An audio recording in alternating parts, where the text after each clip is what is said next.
तो नमस्कार सभी को। मैं आपको एक चीज़ के बारे में बताने वाला हूँ जो काफ़ी लोगों का डाउट रहता है कि जो लोग हैवी वेट लिफ्ट करते हैं उनकी बॉडी जल्दी बनती है, क्या ऐसा सही है?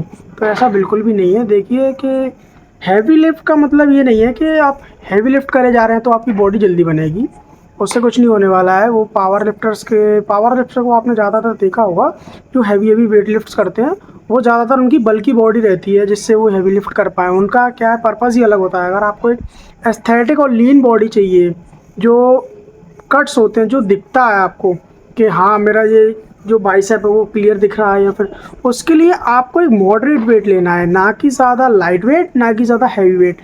ऐसा वेट लेना है जो कि आप 8 से 12 रैप बिल्कुल ईजिली निकाल सकें। मतलब थोड़ा हैवी हो बट है ना, इतना भी ना हो, एक मॉडरेट वेट हो जो आपको लगे कि हाँ इफ़ेक्ट कर रहा है, मतलब यहाँ फील हो रहा है। जो भी आप लगा रहे हैं वर्कआउट, अगर आप बैक लगा रहे हैं तो आप पीछे बैक में फील होना चाहिए, और अगर आप बाइसेप लगा रहे हैं तो बाइसेप को फील होना चाहिए।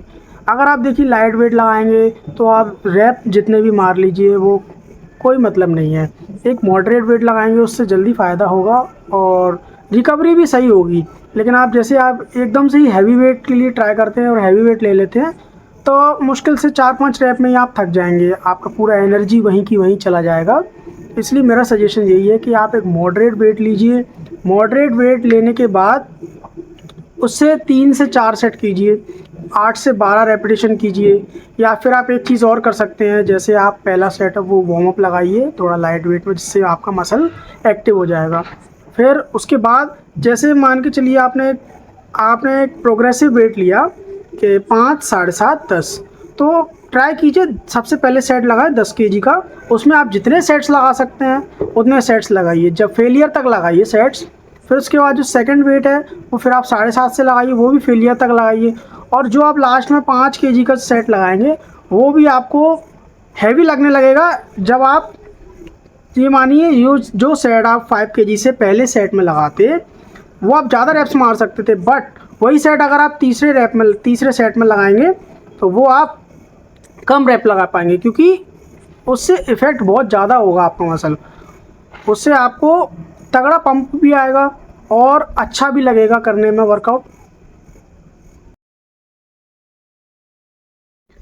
हैवी वेट क्या होता है मैं आपको आज बताता हूँ। बहुत से लोगों का मानना है कि हैवी वेट जो ज़्यादा वेट होता है वही होता है। देखिए हैवी वेट का मतलब ये नहीं है कि हम ज़्यादा भारी वेट उठाएंगे उसी को हैवी वेट कहेंगे। हैवी वेट कोई फिक्स अमाउंट ऑफ वज़न नहीं होता है, कि वो सबके लिए अपने अपने ऊपर डिपेंड करता है, अपनी अपनी स्ट्रेंथ पर डिपेंड करता है।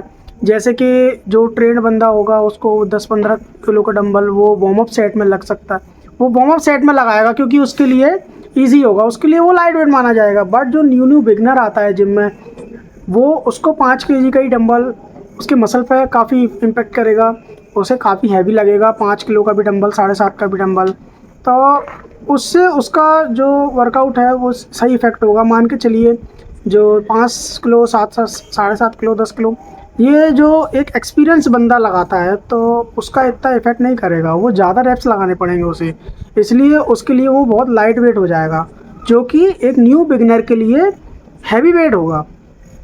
तो हर किसी के पर्सपेक्टिव वेट का अलग अलग मानना है कि, और आप न्यू जिम जाते हैं और आप सोचो कि हैवी वेट लगाएं, हैवी वेट लगाने से काफ़ी इफ़ेक्ट करेगा मसल, तो ऐसा कुछ नहीं होगा। हैवी वेट से आपके जॉइंट्स और इफ़ेक्ट होंगे और आपके रेपिटेशंस भी कम लगेंगे। आपको एक प्रॉपर ऐसा वर्कआउट लगाना चाहिए जो आप 10 से 12 रैप ईजीली निकाल सकें और टिल फेलियर तक ले जाएं। ऐसा वेट चूज़ करना चाहिए अपने वर्कआउट के दौरान। ये जो नॉलेज है वो मैं अपने पर्सनल एक्सपीरियंस से बता रहा हूँ आपको। मेरे को ज़्यादा टाइम नहीं हुआ है, 6-7 महीने हुआ है जिम को। जो मैंने एक्सपीरियंस किया है अपने वर्कआउट के दौरान वो मैं आपके साथ शेयर कर रहा हूँ। ऐसे रियल ऑनेस्ट रिव्यू जानने के लिए और ऑनेस्ट नॉलेज जानने के लिए मेरे पेज को सब्सक्राइब कीजिए, मेरे यूट्यूब चैनल को सब्सक्राइब कीजिए। Thanks for watching.